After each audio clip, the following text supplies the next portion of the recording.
សួស្តីពុកម៉ែបងប្អូនទាំងអស់គ្នាសូមស្វាគមន៍មកកាន់តម្រុយឆ្នោតយួនប្រចាំថ្ងៃពុកម៉ែបងប្អូនទាំងអស់គ្នាសូមជួយចុច like និងចុចជាម្នាក់មួយផងដើម្បីមានភាពងាយស្រួលតាមដានតម្រុយឆ្នោតយួនប្រចាំថ្ងៃសម្រាប់តម្រុយឆ្នោតយួននេះសម្រាប់ថ្ងៃទី4ខែកុម្ភៈឆ្នាំ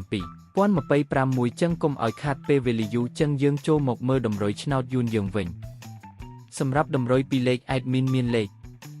36 81 52 43សម្រាប់ប៉ុស ABCD សម្រាប់លេខអូស admin មានពីរគ្រាប់គឺអូសខ្ទង់40និង80សម្រាប់តម្រុយ3លេខគឺ admin មាន3គ្រាប់ផងដែរគឺមានលេខ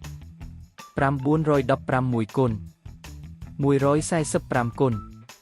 505 1គុណបើសិនជាពុកម៉ែបងប្អូនទាំងអស់គ្នាស្រឡាញ់និងពេញចិត្តលេខទាំងនេះពុកប៉ែបងប្អូនអាចយកលេខទាំងនេះទៅផ្សងសំណាងបានជាចុងក្រោយសូមជូនពរពុកម៉ែបងប្អូនដែលយកលេខ admin ទៅផ្សងសំណាងហេងទាំងអស់គ្នាជូនពរពុកម៉ែបងប្អូនជួបតែសំណាងល្អមានសុខភាពល្អសូមជម្រាបលាជួបគ្នានៅថ្ងៃស្អែកបន្តទៀត